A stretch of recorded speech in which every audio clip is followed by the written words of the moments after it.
Wow, the browser failed to play the intro, so we're robbing everybody of the intro today. Sorry, but that's okay. Welcome to Bat Signals from the Yes, sir. of Facebook and YouTube Live podcast, shining a light across Gotham, Marvel, and the infinite chaos of the comics, movies, and pop culture. Each week we fire up the signal and talk to comic signal to man, you know what? It is what it is. We're just going into this. Apparently You just boats gonna are get to good. it. I have had way too much Mucinex and Advil allergy and Dayquil in my bloodstream for the week. So you know what? We're gonna go into my favorite part of the intros. And with me every week is my tag team partner, the unverified twin of Dwayne The Rock Johnson in the eyebrows, the unverified twin of Dave Batista in the head wrinkles, and Carl Weathers in the mustache. The flavor savor. And don't forget, you are the unverified twin of Tony Todd in the right earlobe. And yes, Shamar Moore in the nipples. Most importantly, my friend. Welcome, ladies and gentlemen, boys and girls, to the best part of our week. My name is Brian S. Dennis. With this week, the S stands for Paradise, and we'll talk more about why that is this relates to our topic of the week, my friend. So let's get to it, brother. How you been? How you been? You know, I've been good. I think I'm finally getting the cold done with me. Okay. I kind of starting to feel like I'm back to myself, and you know, so like I'm at that stage where you wake up with your throat kind of like, you know, and then like 45 minutes later you're good to go. So I think it's finally worked its way through. How about you, man? You know what? That's the hazard of getting older. So about 2 weeks ago, I was actually, for my day job, we were going to do a week of training. So my kid had come home from work. He was fighting the cold, but he did the whole isolating in his room thing, just trying not to get the rest of the household sick. Everything was cool. He's on the mend. So Monday night, my gig at work starts on Tuesday. So Monday night, I go to bed. Everything's cool. Roll over about 4 o'clock in the morning, and my nose felt like the weight. You remember Rikishi? He'd do like the stink face. Yeah. Felt like that. Felt like just some large object is sitting on my sinuses, and of course, going into multiple days of me having to talk. So I got one of those. And of course, the day after we're done, I felt like 100% better. Oh, of course. But I knocked that off in less than a week. I know you've been sick now for the past couple of weeks. Travel also doesn't help that. So again, I remember back in the day when you're like in your teens or early 20s.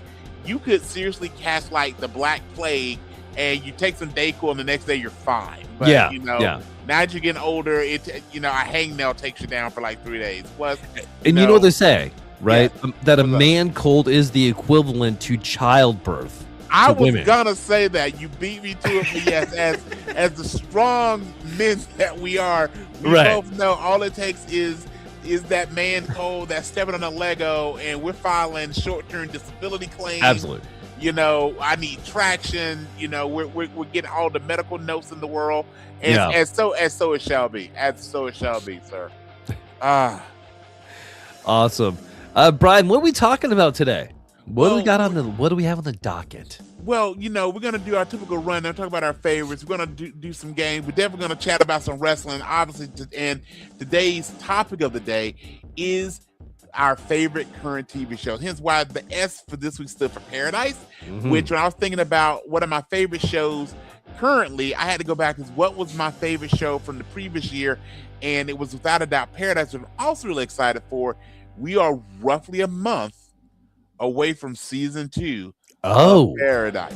We are roughly a month away. I think I saw it drops February 26th. We're recording on January 25th, so we're right around that time frame, which I cannot wait. So we might be doing something special. We may jump on and maybe do some quick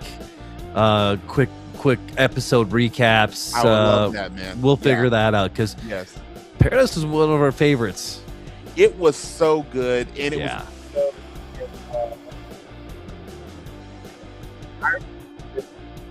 throughout the week, but I remember vividly you asking me as you were starting episode 1 of Paradise, had I started it? And I go, no, I hadn't, because I really love Sterling K. Brown. Yeah. And this was a great job that Netflix did. It looked like it was going to be almost like a 24 or one of those Secret Service shows, which generally are not the highest level of my jam. So like, I'll watch it, but I was in no hurry to watch it. And roughly about 40 minutes later, I get the text from you of, you have to watch Paradise. So, all right, tag team partner asked me to watch it. Like an hour later, I started, and about 40 minutes into episode 1, I got what you were talking about. It is without a doubt a fantastic, great show, and that entire cast was so talented, so good, and I'm super excited for season 2. So good job. And one thing we get not a lot with a lot of our streaming shows is one of the shows that literally went week by week. Like you said, made us work. It made us wait for it. Yeah. And it actually made the anticipation that much. So before we get started with this, because when we talk about our favorite shows, so just which of these do you prefer? So we live in a world where sometimes our streaming shows, what we watch most of the best shows, in my opinion, are streaming for the most part. Do you prefer if they drop an entire season at one time, or they make you wait week by week? What do you prefer? I think it depends on the type of show, right? Okay. Because like a show like Paradise, I think that like you needed that week break so you could set it down, right? So you could let things settle and think about it. And slow build. Like, I'm okay with the cliffhanger. I mean, stuff like, even Fallout. I think Fallout is a good example of something. Just give me the whole season. Okay. I don't need it week to week. Because I want to binge it all, right? Because sure. But like, Night of the Seven Kingdoms, and which we'll talk about, I'm sure, in a little bit. Like, I'm okay with that being week to week. I mean, like, I mean, I watched it 3 times this week, and like, I wanted more, but I actually wanted more of the lore and learning those things. Right. And I am, believe it or not, I am a fan of trashy reality. Yes. Yes. It is true. Yes. I know. It's sometimes I won't admit it. Usually on the second Tuesday of the week. But yes, I will say it here loud and proud. I am a fan of trashy reality like Survivor, Big Brother, and most importantly, Traitors. Have you started the new Fear Factor? I went to start it a couple times and got interrupted. All right, so we got Johnny Knoxville versus Joe Rogan, and it's in a house, right? Instead of kind of the old school version of it. Yeah. How is it? Well, I'm gonna bad, but by bad I mean like a train wreck watching. Like, I want more of it. So like in this case, bad equals good. Okay. Yeah. All right. Okay. Fair. I've always wanted to have like an amount, and maybe this has actually happened, but I always wanted what I always wanted to do, and I don't watch nearly as much reality TV as you do. Not a judgment, it's something I watch a lot. But back in the day, I did watch a lot more of it. So the first several seasons of Survivor, I am a huge fan of The Amazing Race. Probably the reality show I watch most now is Dance with the Stars, which I was kind of surprised, but it hooked me. So I always wanted to go, let's find like the best villains from especially the true reality shows where they're living in a house or they want to get married, all those things, right? And drop them into Fear Factor and go. I think us as fans would love that if we took, you know, like Boston Rob and stuff from back in the day and make them have to eat sheep testicles. I think we would find that interesting. Absolutely. So I think maybe for the next rendition of Fear Factor, but y'all got people to do it, is having like Fear Factor villains and bring them all in and just having them just be tortured to death. You know, but we also, every time I see them push the envelopes on reality shows, I go, we are one step closer to the Running Man. We are one step closer to the Running Man. Have you watched the new Running Man? I have watched the Running Man. What did you think? Did you like it? It was hit and miss. There are parts I like. Okay. There are parts that I will say I like the beginning Mhm. more than the actual run. I love anything with Coleman Domingo in it, so I Mhm. really like that. Glenn Powell Mhm. is generally really good. It definitely got to it got to the point that it was kind of making fun. It felt like it was making fun of itself. That got a little Yeah. grating the longer the movie went. But I also loved the 80s version with Arnold and Richard Dawson so much. I kept trying to compare and contrast the two. Not a bad movie, but it's definitely one of the ones I'm glad I caught on streaming versus going to the theater and watching. Yeah, I hear you. I hear you, man. All right, are you ready to talk about our signals of the week? Let's do it, my brother. I'll let you kick off. All right, man. So let's do my movies and TV. We'll handle the TV here in a minute since that's our topic of the week. But I do want there is a couple of trailers that came out that I want to bring up as well. But my movie of the week, Mercy. I went and saw Mercy, the new Chris Pratt movie. Yes. And I gotta say, I went in thinking that this was actually going to be like more of a pro AI because I feel like we were led to believe that, right? Okay, sure. That this is gonna kind of be like Minority Report, but only it's going to be all AI. And whatever. Minority Report feels. Yep. It's not. Really? This movie really, really pushes the point that AI is a tool, and a tool has to be is only as good as the person that is holding the tool. Gotcha. And I really like that point of it, and it was way better than I thought it was going to be. Perfect. It was different. Perfect. I mean, like it was just a good idea, but on saying that also, it's not one that you have to see in the theater. And I say that working in a movie theater, sure. Like, I don't. You can get the same experience watching it at home than I think you can at the theater. So yeah. And then, man, you want to give me any movies of the week or anything before I get into the trailers? Absolutely. So for me, if you've not had a chance to watch it, The Rip on Netflix is amazing. Yes, I need to. I so enjoy it. Yeah. It is not similar you mentioned with the Pratt movie.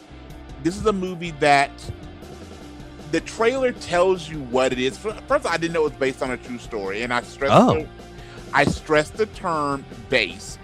Because some of it you go like, that wouldn't really happen in real life, just because of how, and I don't mean that it's implausible, but just the timeline, how slick, how things work out. I'm like, real life just doesn't work that well. But I will say that the movie itself, it is what it is. It's about basically money and the police and is things trying to be stolen, is organized crime, all these things. But the other side of it is, it really played into the Damon Affleck dynamic in lots of different ways, and Kyle Chandler's in it. I mean, it has a really good cast. Yeah, but I hear he's great in it. He's really good in it. He's really good. Yeah, but actually, it had a couple twists that when you know the twists are coming, okay, I can see how it's coming. But when you're watching it, it gives you just enough movie fog that you don't pick up on things, which is really what I like. And that makes you want to rewatch it. And it's incredibly well acted. And I mean this in a great way. Damon and Affleck, who we've known since Good Will Hunting, all those things, they really showed themselves as aging men.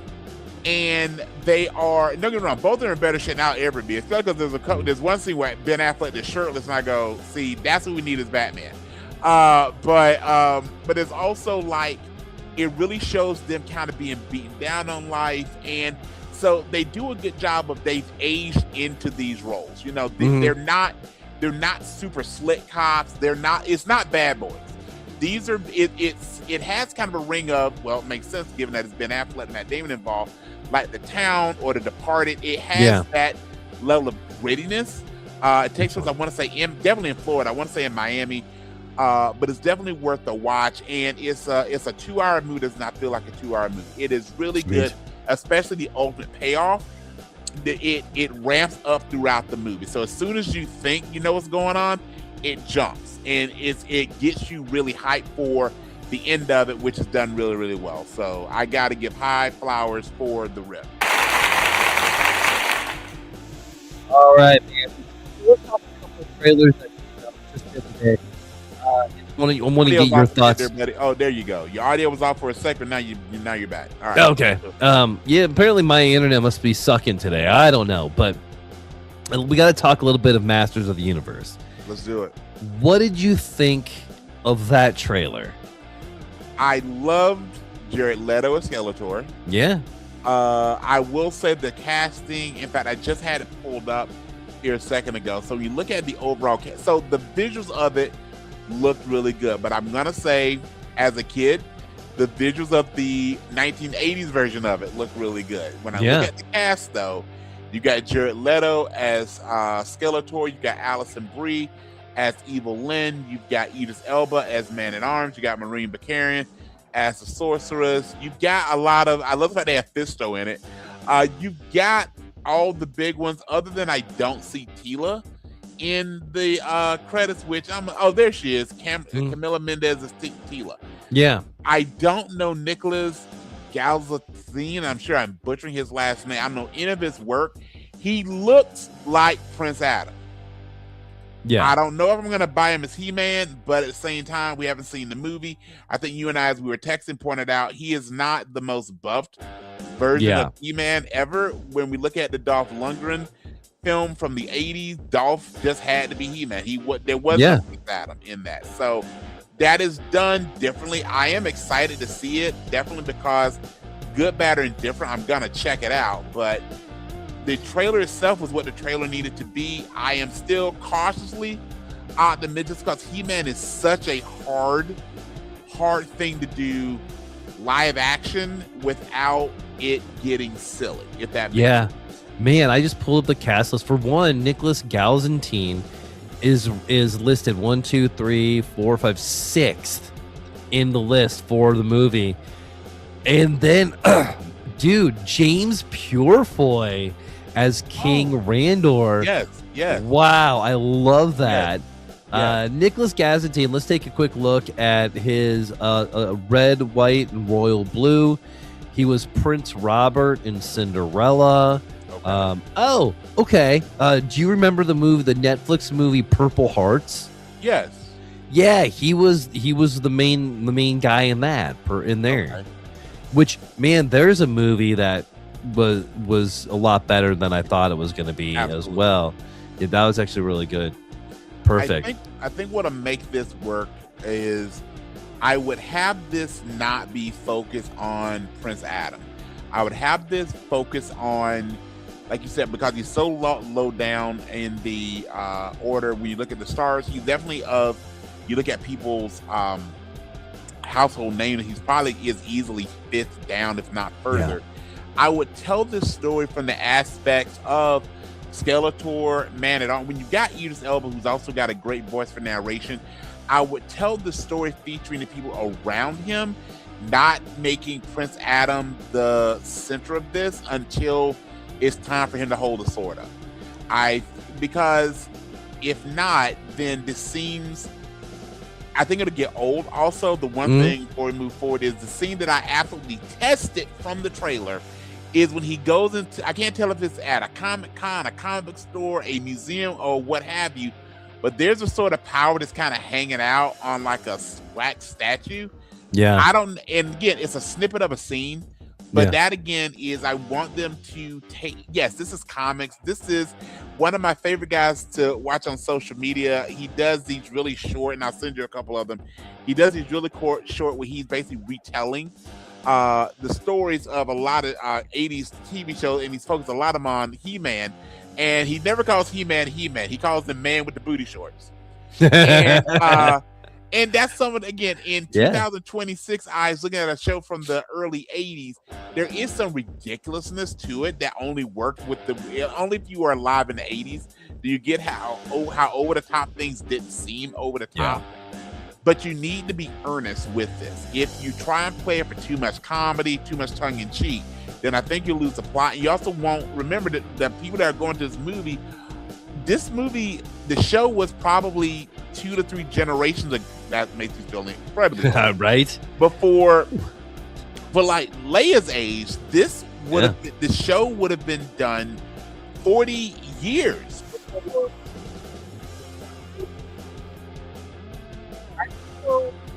Kids that take it seriously, you gotta treat it seriously. So again, with that being said, that's why I'm cautiously optimistic. I'm definitely gonna be there opening night, but I really just hope we get a earnest telling of the show versus them trying to be funny with it. I agree, man. I agree. All right, the other one that came out is Darth Maul Shadow Lord. Yes. Now this is done by the same people that did Clone Wars. I'm excited for this, man. I really am. We're gonna get Darth Talon, and we're gonna get this in a little different way. But they're pretty much gonna be attacking the rule of two on this. I think that's what they're kind of going for. Sure. And what are your thoughts on Darth Maul? I am extremely excited for this. So this one was, for all the things that I said existed in cautiously optimistic about Master of the Universe, I am incredibly excited for Darth Maul. Darth Maul is one of the better. When we got the original three, we got episodes 1, 2, and 3. Especially episode 1, that one was criticized quite a bit. In my opinion, got better. But I think the two things that came out of that was, we all know Jar Jar really should be the ultimate bad guy. Yeah. But just how stinking cool Darth Maul is. I mean, and that's what Lucas and Star Wars have done historically really well. They may hit and miss on giving us empathetic, sympathetic Jedis and protagonists. They do really well with antagonists. They give us the Sith, they give us the Empire, they give us the intergalactic, they give us these folks that we want to see lose, but are so cool. So cool. I don't know about you, but when I was a kid watching, especially that the cartoon shows in the 80s, and when everybody wanted, when the push was the Ewoks and stuff, I never wanted to be a Jedi. I couldn't get my head wrapped around Luke. I want to be one of two people. I wanted to be Han Solo, well, 3. Han Solo, Lando Calrissian, his only brother that I saw, and Darth Vader. Like, I wanted to be the cool characters, and that's what they gave us here. Boba Fett, cool characters. Like, that's what they have done really good. They give us really good anti-heroes and villains who typically are much more relatable, likable, we root for, more than true blue Jedi. Other than Yoda, and I give you some Mace Windu. Other than that, so that makes me really hyped for Maul, and I think again for Darth Maul, I think this is going to be extremely good. I agree, man. When you create a character that is just too good, it can have that opposite effect. And I think that's where the comics have come in, and they actually try to humanize Luke a lot. I mean, and they did him wrong in the sequels. I personally agree with that, but that's what we got, so we can't really change it anyway. You know, but yeah, I get that. I 100%. All right, dude. I got to talk a little bit about a comic, if you don't mind. If you want to humor me. Before you get into that, I want to share that I did get on Tuesday the Power Fantasy. I'm about halfway through it. It is so good, dude. It was not what I was expecting. Yeah, in every great way. ATN Lux for Lux. I love this so flipping much. Yeah, and I say this in this. We live in a world where when we talk about comics, everybody knows Marvel and DC. And more often than not, people know Marvel, and especially Marvel from the shows and the movies. Thank you, Disney Plus. And then movies and a bit of TV shows from DC. You don't have, if you stop the average person and ask them about the Avengers, the Justice League, in those characters, they're probably pulling more from, which will make sense, the movies and the TV shows than the comic books. Comics always seem to go a bit deeper than the movies and the TV show. And I would say Power Fantasy is the most realistic comic book I've read in forever. I mean, it's almost Watchmen level realistic of, when you look at if there's dozens upon dozens of powered people like we see in Marvel, like we see in DC, humans really don't have a place. Versus this, as far as I've gotten, they've identified 6. Yeah. And that's enough to terrify the entire planet. Yeah. Yes. That is what would be realistic. Yes. That is exactly how it would work out. A great take on the superhero genre. Yes. I mean, I don't believe I didn't know about this comic really as it was being released, because it's on, I think it's going on like volume 4. I think volume Yes, I 2 and believe 3. you're right. I need to order 2 and Same. read it. But do like, yeah, man, when you're done, I want to do a deep dive on it, because Absolutely. I do think there is a lot that it's saying. I mean, It is, just in a million different ways. I mean, it like, is eerily calm. The yeah, tone is eerily calm. We're so used to pow, bang, zams, all the things, all the bubbles, and almost nonstop action. yeah, Versus if you were Superman, you wouldn't be in a hurry to do anything. If you were Magneto or Professor X, the world's coming to you. yeah, Everything that you do would be at your own time, at your own leisure. And I love the fact that so much of the ATN character speaks of the morality of everything that they do, because do the rules even apply to you? If you're someone that is born with, grows up with the powers of, for lack of a better term, a god, everything that you do would be completely a different dynamic, a completely different place of looking at how everything works. And this, by the fact it goes so slow, purposely, it's that slow build that you go like, exactly. So again, thank you for the recommendation. I'm gonna finish it up probably tonight or tomorrow, but I'm with you. So I know you want to get to your comment, but seriously, Power Fantasy is that anyone that's listening, if you look for a great read, Power Fantasy Volume 1 definitely kicks it off on a great way. Love it. I mean, I got to talk about DCKO number 3 came out. All right. So we're whittling it down now, and we're down to 8. We're down to 8 people. But now the rules for this round is that the 8 remainders gets to bring in somebody that's either been in the tournament and lost already, or somebody of their choosing, right? So they only have a short little time to think. And so the people that are left in the DCKO tournament to get the heart of Apocalypse and save humanity, and then the new Earth will be in their image, sort of, is kind of what it is. It's Superman, Aquaman, Wonder Woman, Cyborg, Zatanna, Green Lantern, Guy Gardner, Lex Luthor, and the Joker. Okay. All right. Who do you think? I'm going to let you pick. Who do you think Superman brings back for his tag team partner? You got to bring back Bats. I mean, if I was Superman, I would bring in someone that I trust, someone that has the skill sets and the resources that I don't definitely have, someone that honestly is more pessimistic to see the moves going on the chessboard. I mean, I think it's an easy call. I bring back Batman. He brings in Shazam.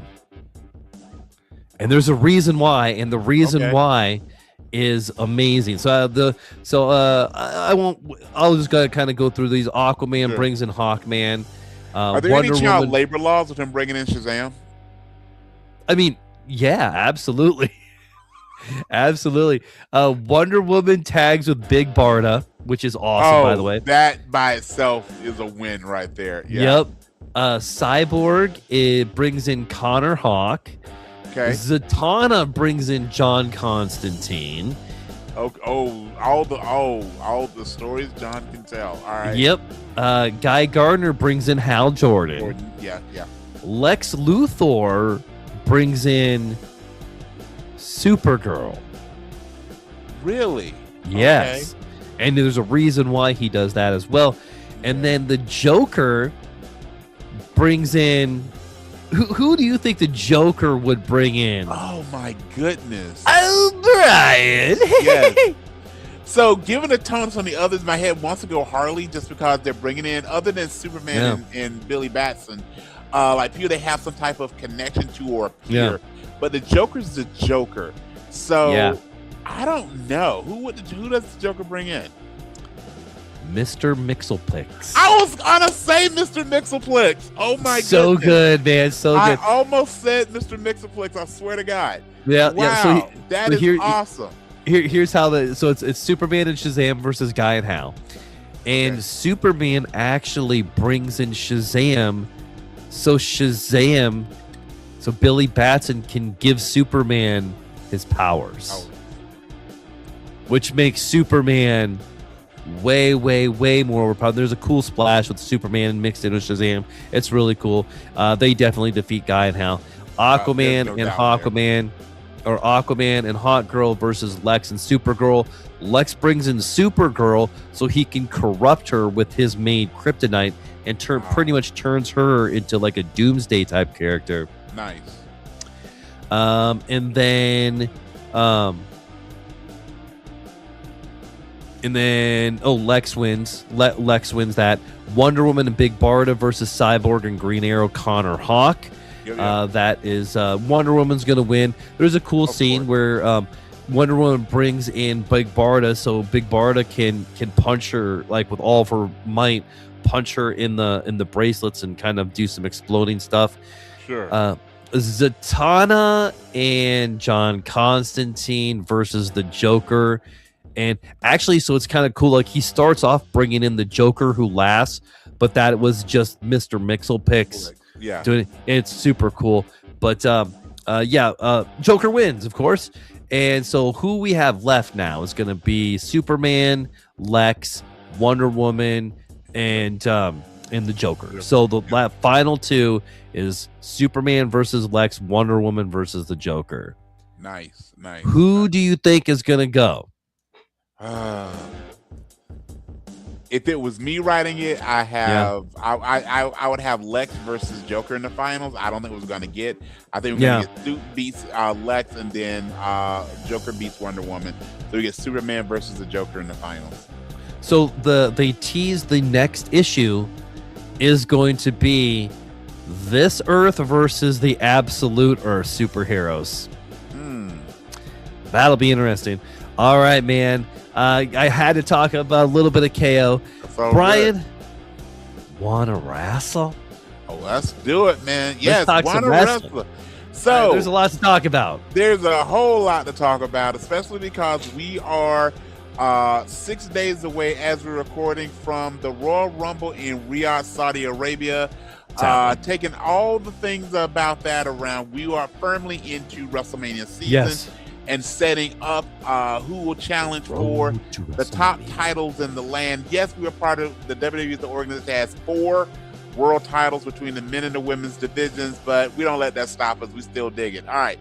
Yeah. So yesterday, as we were recording, we had the first Saturday Night's Main Event of 2026, and I'm just going to run through the card with you really quickly, and then we'll just talk about our thoughts of it. So first off, we had what should have been a match between Cody Rhodes and Jacob Fatu.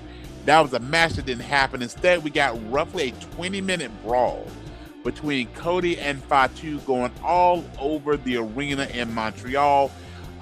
They beat up each other. They beat up security. They fought through the fans. They did all of it. Cody actually took someone's drink and spit it on Fatu. You got to see maybe a little bit of heel coming out of Cody a bit. We haven't seen in a while. However, the brawl ended, but I think what it should have ended is that you had the current WWE Undisputed Champion, Drew McIntyre, come out and put Fatu and Cody separately through tables, stand there as King of the Mountain, and walk out of the arena unscathed and really setting himself up as really the face of SmackDown right now.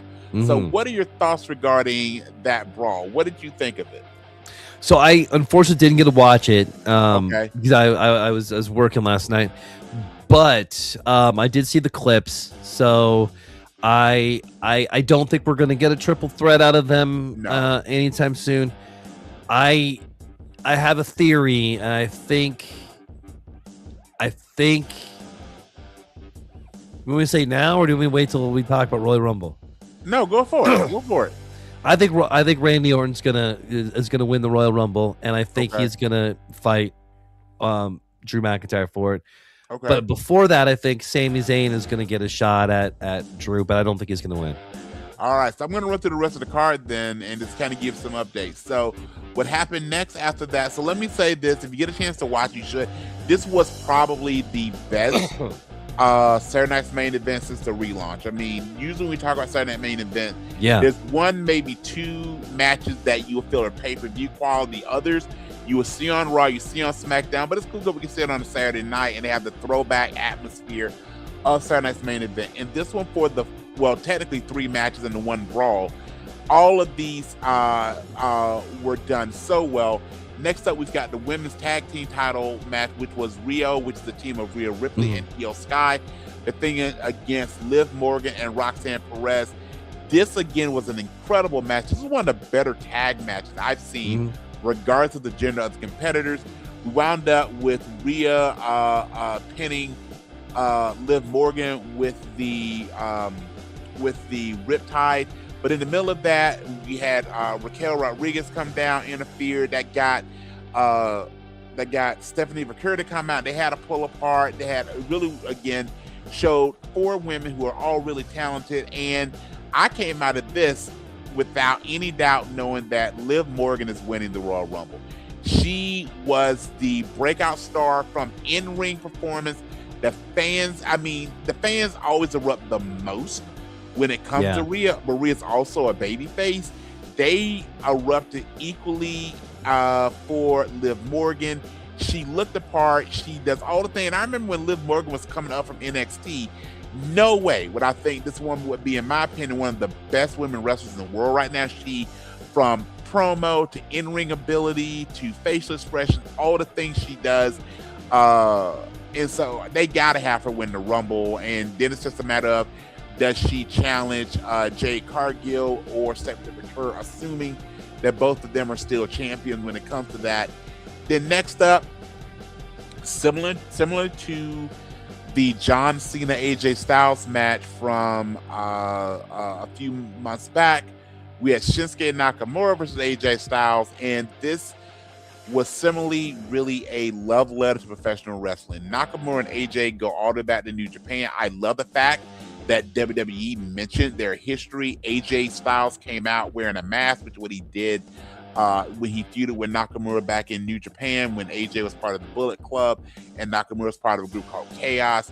They went back and forth. Styles won the match. You knew Styles was going to win that match going into his match with Gunther, but both men came out looking incredibly competitive, really incredibly well, and they had this really cool shot at the end of the match after AJ's won. Both men are on their knees, just exhausted, and did a fist bump in the middle of the ring, and it was just a cool spot. So I'm going to come back to that here in a moment. And then the main event was Sami Zayn, Damian Priest, Randy Orton, and Trick Williams in a fatal 4-way. The winner of this match is going to challenge McIntyre at the Rumble. Sami Zayn pins Damian Priest, so Zayn actually will challenge Drew McIntyre at next week's Rumble. So 2 quick thoughts of it, because the Rumble will happen before we record next time. So I just have really, I guess, 3 questions regarding the Rumble. First off, do you think AJ loses to Gunther, or do you think AJ defeats Gunther? Does AJ Styles, is next Saturday, is that AJ Styles' last match? No. So we know in reality this is his last year. He stated that, but year just means sometime in 2026. Do you think it's done at the Rumble? No. Okay. No, I think he's going to win, or in some way he can lose but still go on, which with whatever, however they want to do it. Okay. You don't think Gunther? No. And they haven't said if it has to be pinfall or submission, so maybe Gunther gets disqualified, maybe there's something happen, but you don't think that AJ loses. Okay. Yeah. Personally, while I would hate for AJ to be done in January, I actually hope that's what happens, just by the fact that they put their chips in. It's kind of like when they put their chips with Brock a few years ago and had him squashing everybody to create the Suplex City Brock Lesnar we know. You just had to, if you're gonna do it, you got to do it. Yeah.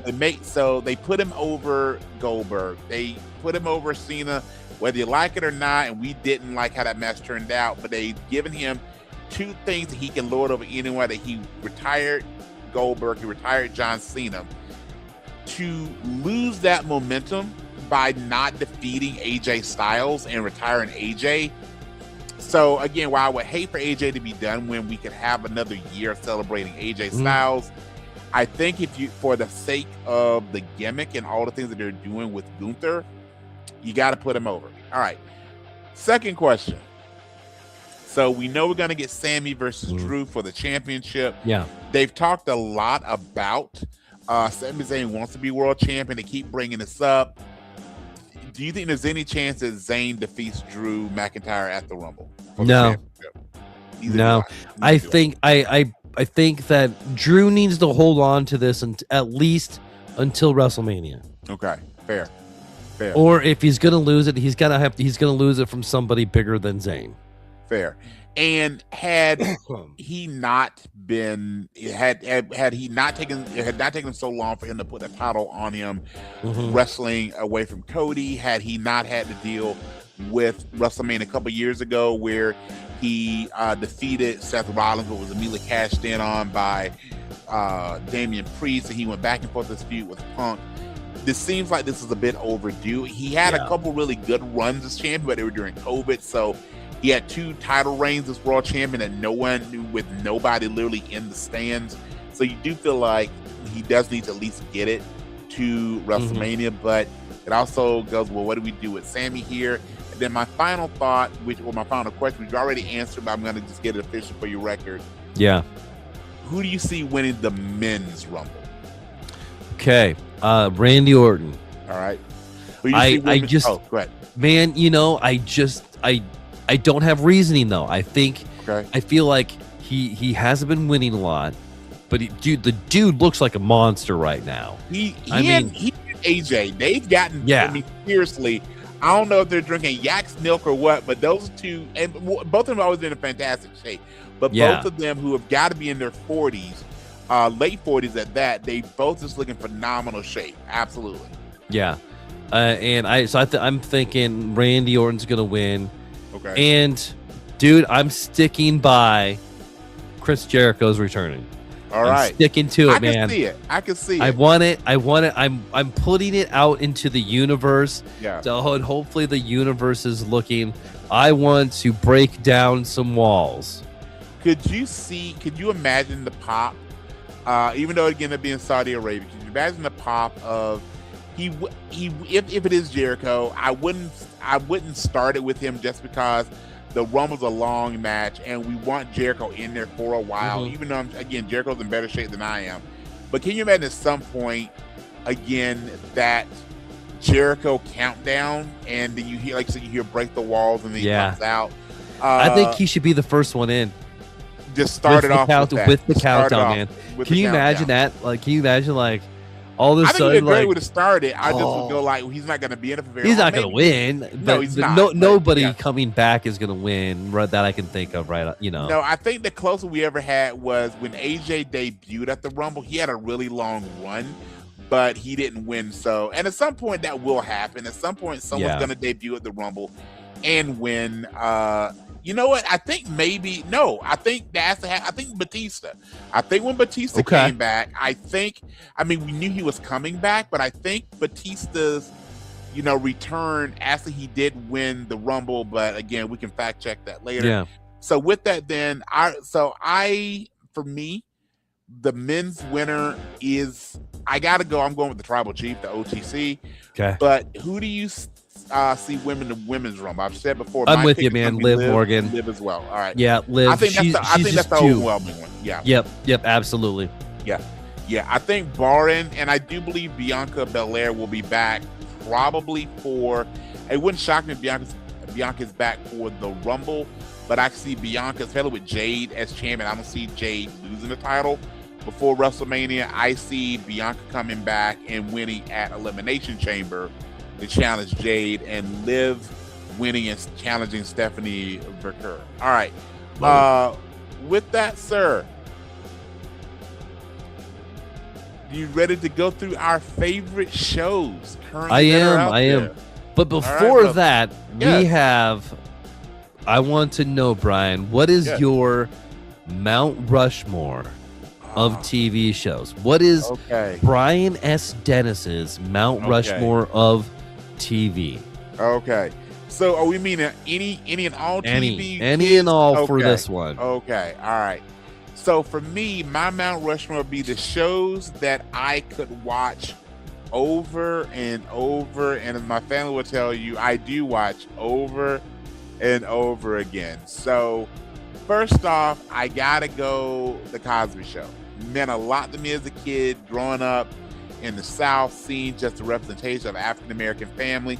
We all know all the stuff that has happened with Bill Cosby, the person, but Bill Cosby as a person on a show, and what that Cosby Show meant to me. Absolutely got to give it up to the Cosby Show. Secondly, I got to go Night Court. So Night Court, which is on Prime now, I literally probably watch Night Court every day. I just always love the show. I love the dynamics of the characters. That's what made the relaunch of the show somewhat disappointing. I think they tried, but it just wasn't the same. And again, some things need to stay where they're at.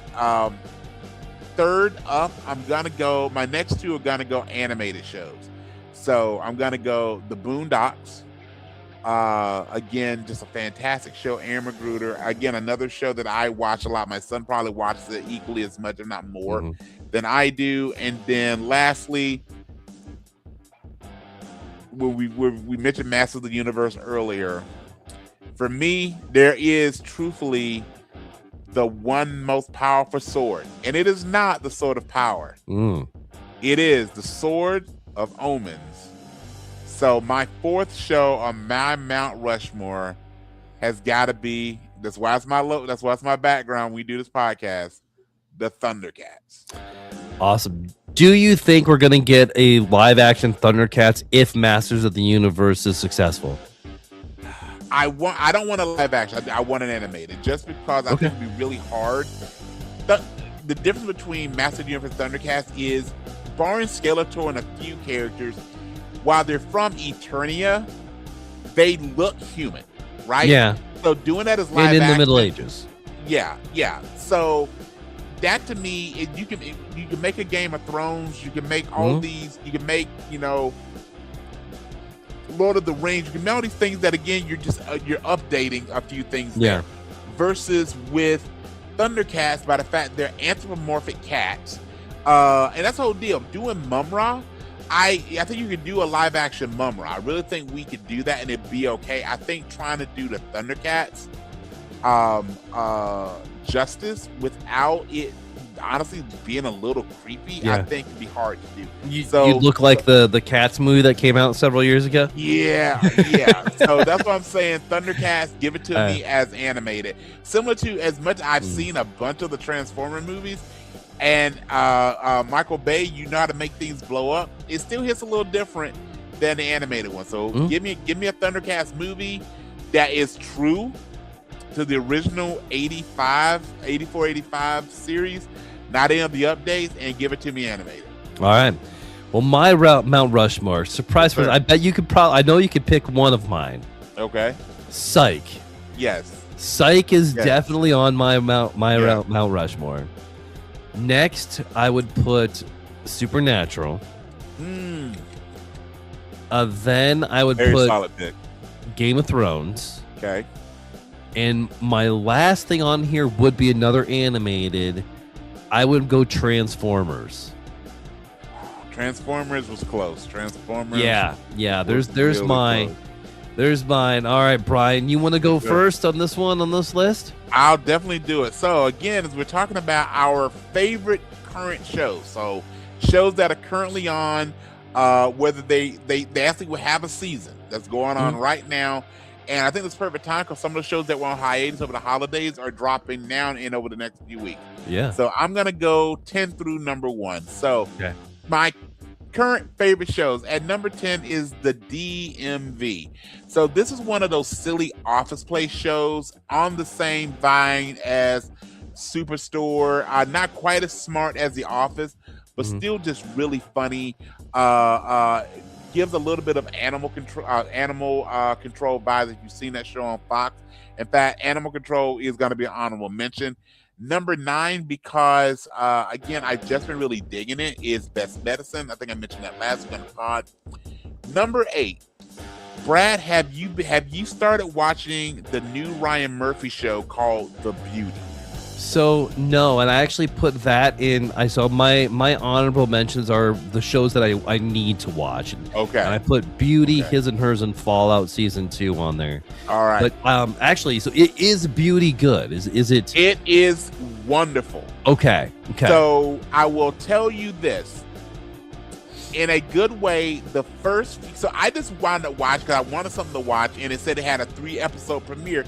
Well, if you dropped me 3 of them, I just watched the first 3. I didn't even look to see who was behind it. And when you first watch it, you get about midway of it, you completely get this has got to be a Ryan Murphy show. It is all the vibes of the first few seasons of American Horror Story. It is done including having Evan Peters as the lead. It is done, Kutcher. but who steals it is Anthony Ramos. And if you're not sure who Anthony Ramos is, so Bradley, you and I both love that Beast Wars Transformers movie. Oh yeah. And Anthony Ramos is in that. He plays a very complicated, dastardly character that you really like. He's also really the Hood. Like. He is also the Hood. He's also Wonder Man comes out in 2 days. Yes. And Kutcher is everything that you want him to be in this. I reading about it is actually based on a comic book called The Beauty. I haven't looked at to see if I can find it, but it is done extremely well. I will say it is not for young viewers given the content and has a lot of body gore in it. So if you have folks that body gore isn't your deal, it probably is not the show for you, but has a lot of really cool deep messages. So again, check out The Beauty. All right. Number 7, Ghost. I've loved Ghost since it dropped a few years ago. It is fantastic. It comes back the middle of February. Well, I think actually the tail end of February. So Ghost is really good. 2 shows that I am a big fan of on regular TV as well. High Potential and Will Trent. I am hoping for some type of crossover between High Potential and Will Trent. I just think that this works really well. Next up, we got Percy Jackson and the Olympians. You already said that's done now, right? The season is done. Yep, okay, I haven't. I'm 2 episodes down still. I need to get on that. So good. Fallout, as you mentioned. So Fallout season 2 to me is better than Fallout season 1. I really love season 1. But Fallout season 2 is fantastic because we're learning more about the ghoul character, both and specifically pre-Fallout. So, and you learn more about all the things that I don't want to get too much of a spoiler, but so much of the things that he learned that was about his wife and his family that led him to make certain decisions. You find out some of the motivations behind things previously. So again, Fallout is done really, really well. Number 2, and it was tough, 2 versus 1, but number 2 is The Pit. Again, if you know anything about the back side of this show, it gives you all the ER vibes because it basically is ER. But Noah Wiley is just done so well. I think we're up to episode 3 that dropped Thursday night. It picked up all the momentum, so I'm real excited for this. And number 1, just because I could not stop watching it over and over and over again.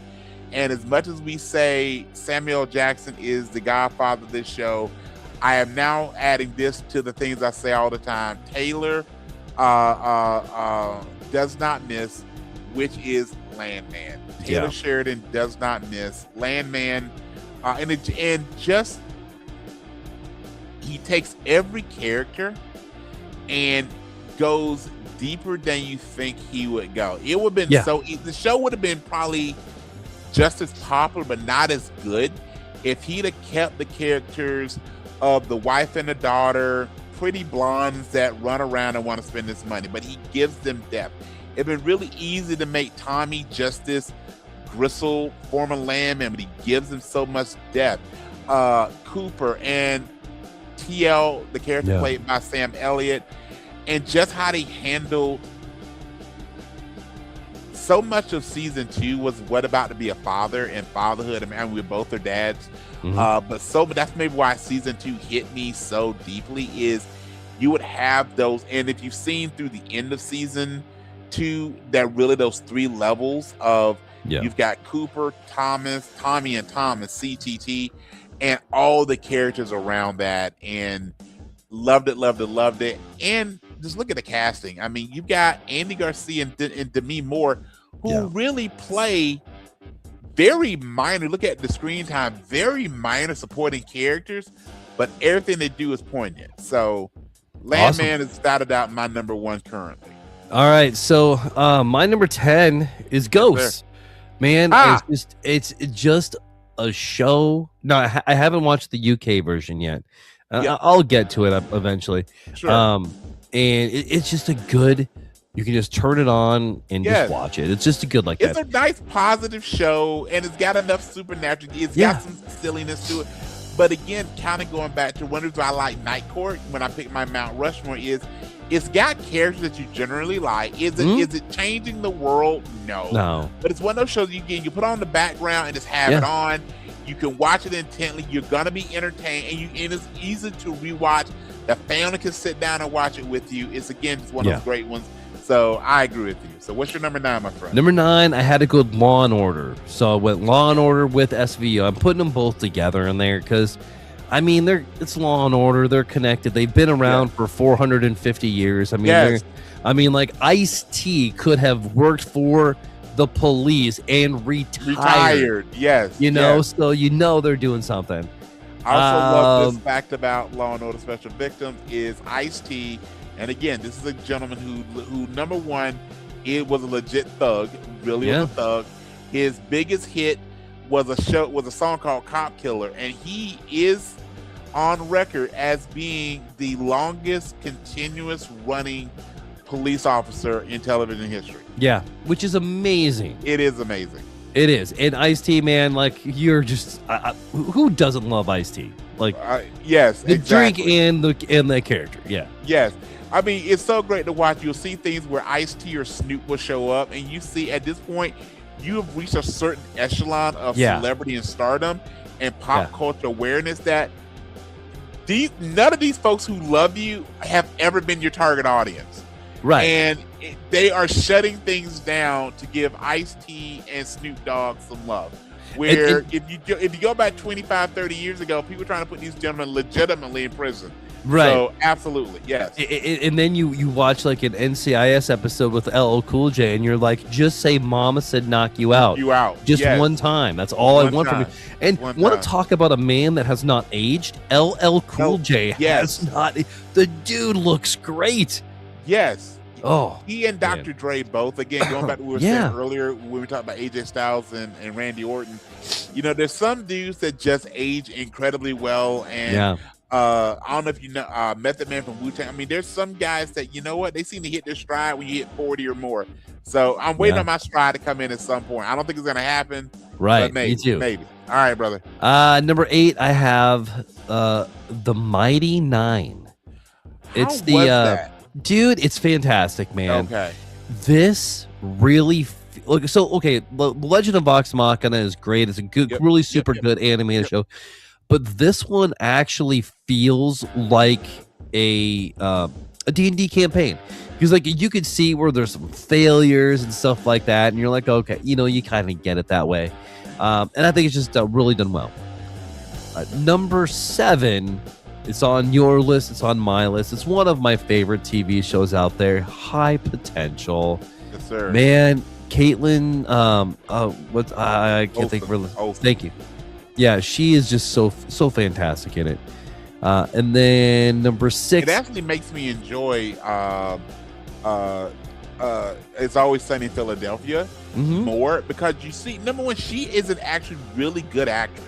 Yeah. I mean, because High Potential has sections that are really serious, and you see her really as an actress playing a mom, playing all these true emotions that you get. Like, again, she brought so much depth to that role that, again, when I've seen her in other things, it makes me want to go back and actually watch that, including have you ever seen the Sandra Bullock movie The Heat? So there's a scene in The Heat where you have the neighbor of, I'm forgetting her name right now, from The Heat, her co-star, but anyway, there's a part where you have this neighbor, this horrible Russian accent, and it's actually Caitlin Olsen. And I just go like, oh, that's awesome. She steals like any small scene she's in, so I get you there. High potential, brother. Dude, all right, she could pull off Power Girl. she could. She'd be a really good could. casting too. She could. Yeah, I mean, it's already cast, but Right. like, we'll see what Car is anyway. And then, I alluded to it. I am a big fan of reality trash. Yes, sir. So number 6, I have to do Beast Games, man. Beast Games. You know what it is. I'm not gonna go into it. It's creative though. I mean, seriously, while it's a reality show, it turns the reality game show genre on its head a little bit, because just the way they approached it. So I was a huge fan of season 1. I need to get into season 2, but no, I really think Beast Games is done very, very well. Right. All right. Next, Landman. Your number 1, my number 5. Landman was number 5 for you. I can't wait to hear the 4 that are on top of Landman. Okay. Yeah. So next, I have Invincible. Yes. I did just finish that, so I mean, like, I'm cheating a little bit, but they did just release a trailer. It is coming back, so Invincible is in there. My number 3 is The Pit. My number 2, again, I love me some trashy reality. You mother. I'm horrible accent, but Traitors, man. God, I love this show so much. So much. Alan Cummings is just a wonderful human being, and every time I see him, I want to have a drink with him. That's it. Is he gonna be in the MCU? Is he coming back as Nightcrawler, or at least maybe a cameo? I believe so. I want to say he is. Yeah. Okay. Wonderful. And then my number 1, if you would ask me a week ago, this would not have been on my list, but because it just premiered a week ago, A Knight of the Seven Kingdoms. Yes. Here's the deal with The Knight of the Seven Kingdoms is I didn't know a lot of the backstory of these characters or anything like that, and I walked into it blind thinking that this is just going to be like Game of Thrones, like House of the Dragon. Yeah. And it's not. No.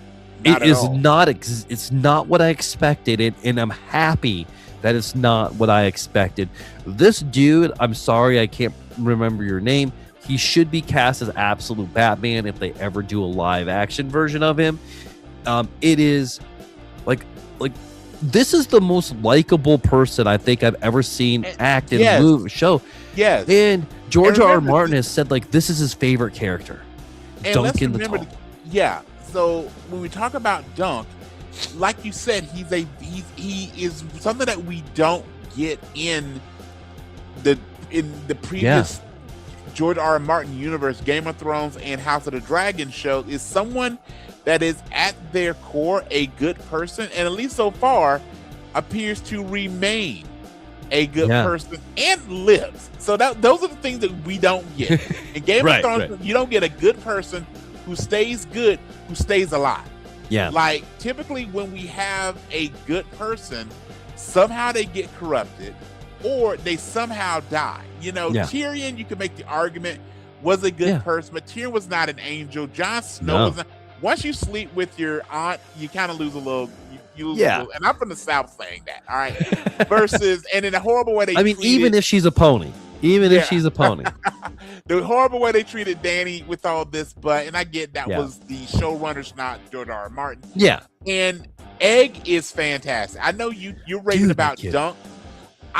What got me was Egg. Egg is again an overall good egg, right? So the fact that they're gonna do, and even some of the like the Baratheon that he goes to the party with, and I love such a good scene. And I love the fact he's kind of dancing sort of a kilt and all the things, and it's really one of the things. This isn't about the Iron Throne. It isn't about land. It's not about money. It's not about conquest. It's not about legacy. It's not about sleeping with your twin sister. None of those things. It's just a good man trying to solidify his honor as a knight of the Seven Kingdoms and bringing along his squire. I absolutely love that general premise. The only reason why it didn't make my list, well, we've only had the one episode, but if we were doing this in 3-4 weeks from now, given how great episode 1 was, it will probably be on my list. Another show I want to mention, because it didn't make either one of our lists, but honestly for 2025 will probably go down. 2020 is because it ended before we got here, is Stranger Things. I loved how Stranger Things ended. I think that's been an overwhelming response to it, and just give kudos to the Duffer Brothers, those 7 or so young actors and actresses who just took us on an incredible ride with that made Dungeons and Dragons cool again, that gave us really cool subject matter, that did all those things. It was not perfect, but nothing ever is. But again, while not on our list just because it ended technically in 2025, is Stranger Things. So we didn't really talk about it that much just because it fell between a few podcasting days for us. But Stranger Things was truthfully, I think, one of the better overarching shows of the past 7-8 years with the breaks that they've taken. And I think and this is something we don't get a lot of. We got a good again, it will never be perfect, but I think we got a really good ending of a show with all the different characters and showing what happens next with them. So again, Stranger 100%. Things was done really well, really well. All right, man, let's put a pin in that. Let's go ahead and get into Totally Not Canon. This is where the lore ends and our nonsense begins. Today in Totally Not Canon, Brian, I need you to pick 2 numbers between 1 and 20. Oh, perfect timing, kiddo. Why don't you come in and say hi before we get into this? Go ahead. Say hi. Time for a cameo. Do you want this? Hi. Hey there. How are you, Princess Leia? I'm good. Are you? Frozen. Yeah, I am. Yeah, you're frozen, but I can hear you okay. All right. How's your weekend been? It's been good. I've been reading a lot. And I had a concert yesterday. I heard you had a concert. So it was, I think your dad said it was a jazz concert, correct? It was a jazz concert. So do you play an instrument, sing? What do you do in the concert? Flute. You're a flautist. Nice. Nice. Yeah. Yes, and I say it correctly because as a band geek myself, love. I'll play trombone, so all the respect in the world for the flautist. What have you been reading? Binding 13 by Chloe Walsh. What is that about? Give me a quick overview of it. It's about this girl who was bullied and abused by her father, and then this guy that she found at her new school tries to protect her. Nice. And then they fall in love. Of course they do. That's always the way, right? Okay. What are you doing in my ear? But you do dig it. Playing with your ear. Okay. Yeah. So as frozen as you're looking, it looks like you're like putting your finger in your dad's ear. I'm just messing with his ear. Would you ever get an autoplasty? What is an autoplasty? It's where they take the back of the skin on your ear and they open it up and then they stitch it to your ear right here. No. People actually get that done, like a lot of people. All right, well, if they have really big ears, like you used to. Tell Brian bye-bye so we can finish the podcast. Remember when you used to be little and had big ears for your body? Okay. Say bye-bye. Bye-bye. Bye-bye, princess. Have fun. Hope you got your 1, 2, 3, 4, skip those 2019, 39. Oh boy! All right. The fact she is now setting you up for plastic surgery. Okay. I know, right? All right. So I'm sure that makes you feel great for your baby girl to criticize your ears and tell you to have an audioplasty. Yeah. All right. Yeah. All right, man. So here's the deal. Yeah, number between 1 and 20, correct? 2 numbers between 1 and 20. 2 numbers. All right. I'm gonna go 7 and 14. 7 and 14. Why are you picking 7 and 14? I like the number 7, and I'm just doubling, going 14. All right, so what we're gonna do is I made a list of 20 TV shows. Okay. And then for the Totally Not Canon today, I was gonna have you do I want you to pitch a mix of the 2 that you picked. Okay. All right. Okay. And you could have picked Psych. Breaking Bad, Lost, Game of Thrones, Doctor Who, Okay. Scooby-Doo, Flintstones, or even Johnny Quest. All right. But you didn't. Okay. You picked Cobra Kai. Okay. Okay. Yep. And The Mandalorian. So this one should be pretty easy. This one should be pretty easy to go. I mean, like, Yeah. Okay. All right. Well, quite simply, if I'm going to do amalgamation of Cobra Kai and The Mandalorian, then we simply call the show The Way. Yeah. And when you have Cobra Kai and The Mandalorian, what we find out is in a galaxy far, far away and a long, long time ago, we've established The Way. As we have the Mandalorian who travels across time and space to discover what has happened with the way of the Mandalorians. He now has seen the Mandalorian path, the Mandalorian way. Their guide to all things has been integrated and corrupted as a martial art in our world. So as he brings Grogu with him across time and space, the Mandalorian simply is trying to, again, show the way, to correct Cobra Kai, to help the students understand that this is the true path that we develop here. Along this pathway, they begin to develop their skill set, and even as they're preparing for the coming battle, which has driven the Mandalorian to crowd across time and space, we see the very students of Cobra Kai getting the Beskar armor. Can you imagine how badass that would look with the bonsai tree or the yin yang or a dragon built into the Beskar, as they are there to defend Earth and the overarching galaxy and follow the way as outlined by the Mandalorian? Well done. You know what? Went pretty quick. Let's do one more. All right, give me two more. I'll go with 2 and 13. 2 and 13. Ooh, this one is gonna be this don't give me Doctor easy Who for you as well. Yeah. This don't give me Doctor Who. All right. You missed Doctor Who by 1. What was who? Number 12. Woo. Okay. So I need you to talk about The Walking Dead. Okay. And Supernatural. So I mean, again, this one is kind of the same show, easy. right? It's the same thing. It's the same thing. Yeah. Okay.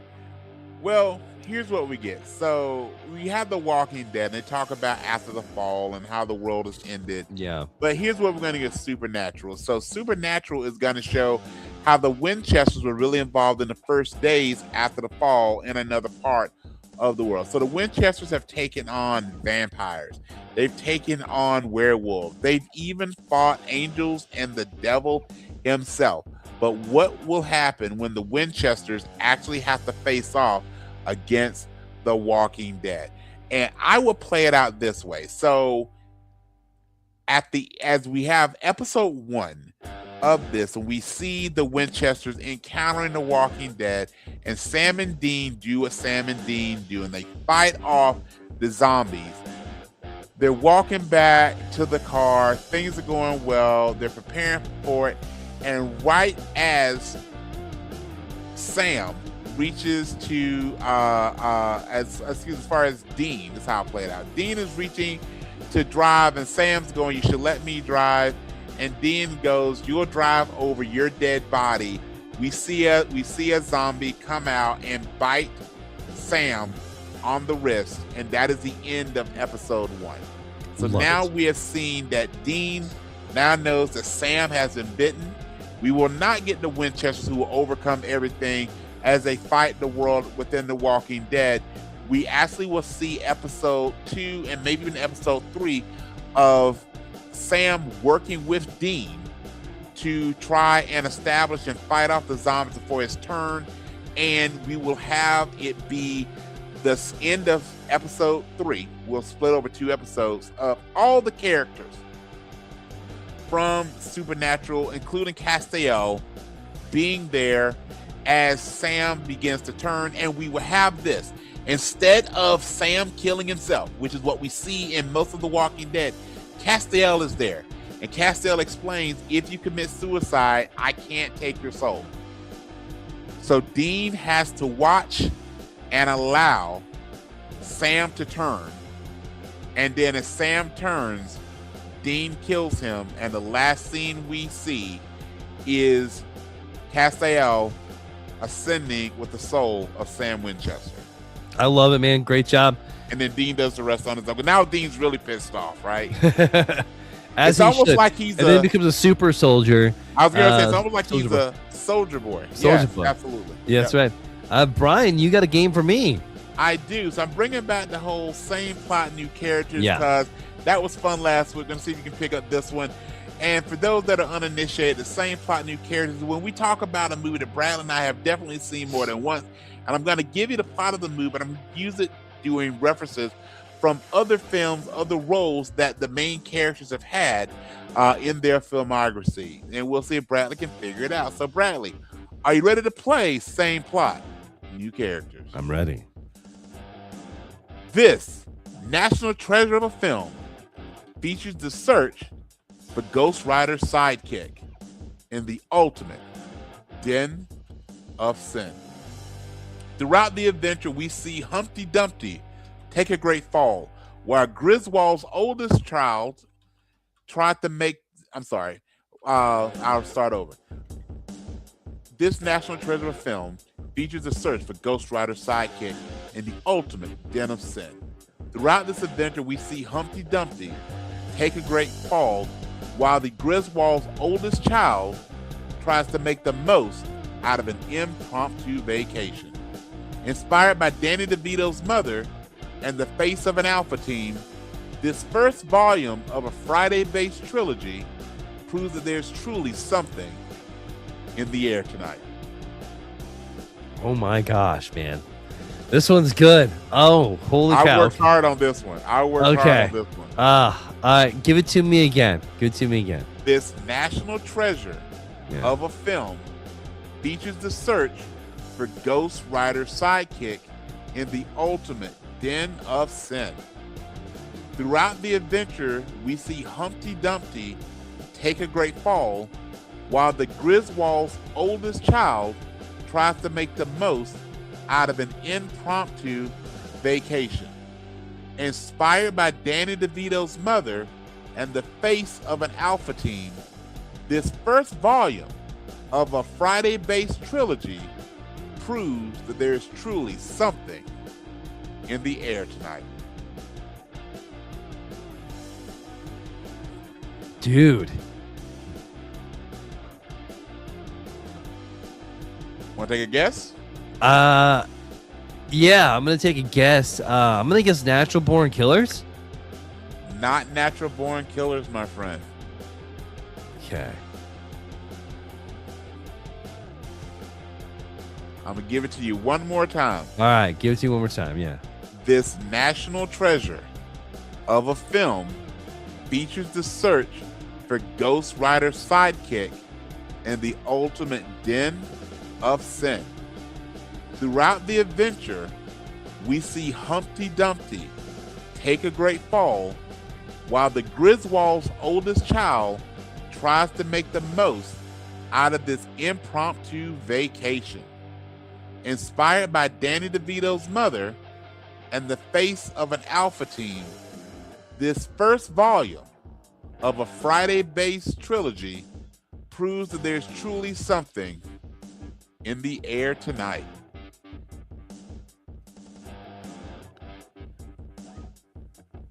Dude. I don't even have a clue. I have no idea. All right. Give it to me, man. I'm bowing out on this one. I'm going to tell you, then I will show you all the references. First off, the movie is The Hangover. Oh. So I'm going to break it down. Friday themed. Yes. Oh. So here it is. So Justin Martha, who plays, so we see in the movie, so much of the first Hangover movie is their search for their friend, right? Yeah. So for Doug. So Doug is played by Justin Bartha. Justin Bartha plays the sidekick of Nicolas Cage in National Treasure movies. and Nicolas Cage Oh. plays Ghost Rider. Also, the first Hangover movie is placed where? Las Vegas, the ultimate den of sin. Yeah. We see Humpty Dumpty take a great fall. Humpty Dumpty in the Puss in Boots movie was voiced by Zach Galifianakis. The Griswold's oldest child in the Vacation movie is played by Ed Helms, who plays Rusty, the Griswold's oldest child. Inspired by Danny DeVito's mother. So, Bradley, we've both seen the movie Twins, right? Yeah. In an uncredited role, the actress who plays the mom in Twins is Heather Graham. Oh shit. Okay.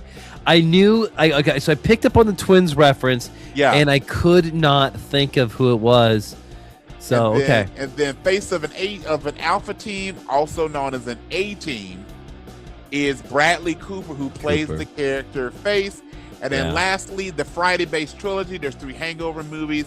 I did a little bit of artistic license, which assuming that the Hangover, at least the first Hangover movie, Yeah. happens on a Friday, but also we have Mike Epps is the other Doug Yeah. in the first Hangover movie. So Makes sense. that is it. So that Ooh. is my same plot, new characters Well interpretation of the Hangover. Well done. That one was great. That one was super great.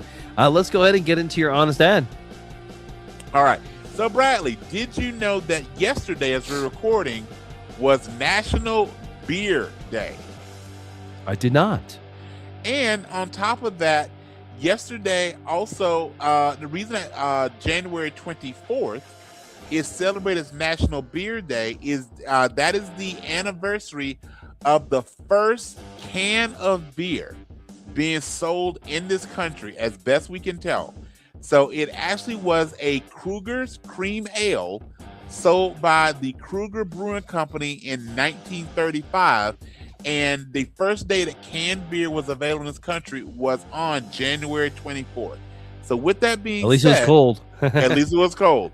So with that being said, here's my honest ad for beer. Nice. From Egypt to Turkey and many countries in between, the earliest drops of this wonder drink can be seen. Made from barley, wheat, and several types of grain. Have enough of it, and you'll definitely make it rain. From amber to porter, in all shades of ale, the power of beer never fails. Pair it with wings, pizza, or even solo. Feel free to experiment with it all. YOLO. Served in a frosty mug or made into a shandy. Brad, did you know that a depth charge is beer mixed with brandy? Enjoy, consume, but do not lose your head. Drinking too much of this will have you hugging the toilet instead of having fun with things found under the bed. One more thing for you, sir, because I know you're a beer drinker. My son's also a beer aficionado.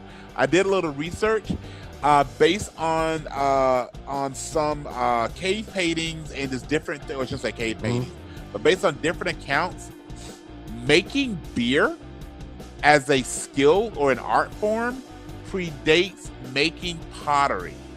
Really? So that's basically, we were making beer before we had anything to put it in. So possibly the reason that pottery was invented was to create cups so you could serve your beer. This is gonna live in my head canon for the rest of my life. Yes, this is true. So if you ever try to think of what has driven humanity forward, discovering Beer. fire, Yeah. making the wheel, equally as important is the invention of beer, my friend. That is amazing. All right. With that, man, what is my better than us human of the week? I got 2 of them. I got one. I got a kiddo lab because she had her jazz concert and she slated on that flute. And my wife, she's going through a little bit of medical things that hopefully turn out okay. So we're going to call my wife, Kaylee, as Better Than Us Humans of the Week. All right. Here's mine, and this actually is inspired by the Masters of the Universe trailer and the casting of it. So my Better Than Us Human of the Week, I'm going to go to celebrity route, is when I looked at that casting, one of the things that made me so excited for the movie, or at least cautiously optimistic, is Idris Elba. So Bradley, I'm just going to go through some of his brief filmography of so many of the films, movies, and just overall things that we love that Idris Elba's been. So Idris Elba is in 28 Weeks Later, America Gangsta, The Losers. He was in 28 Weeks Later? He is in 28 Weeks Later. He's General Stone. Again, American Gangster. He's in The Losers. Obviously, he's in throughout the Marvel Universe as Heimdall. He's in Ghost Rider: Spirit of Vengeance. He's in Prometheus, my personal favorite of the Alien movies. He's in Pacific Rim. He stars in the Mandela movie as Nelson Mandela, a great movie you've never seen, Mandela, The Long Walk Home. He's a voice actor in Zootopia. He plays Shere Khan in The Jungle Book. He's also in Finding Dory. And then, as we know, he's also in Fast and Furious, Hobbs and Shaw, The Suicide Squad, Sonic the Hedgehog 2, all these great movies, and of course, upcoming, The Master of the Universe. So that's not even touching all the things he did in Britain. So with that being said, I've got to give him his flowers. Better Than Us Human of the Week. I'm a fan, you're a fan. We're all a fans of the one, the only, Idris Elba. All right, man. Are you... Well, first of all, hey, share, do all those fun things. Brian, are you ready to close shop today? Let's do it, my friend. So, again, thank you, ladies and gentlemen, boys and girls, for joining us for the best part of our week, hopefully the best part of your week. So before you go out into the world, first off, across this entire nation, it is extremely cold, frigid temperatures, and a lot of snow. So please be safe, stay healthy, and remember these words of wisdom from your buddy Brad and Brian. Never give up, never surrender, and Goonies, never say die. Remember, never say it can't get worse.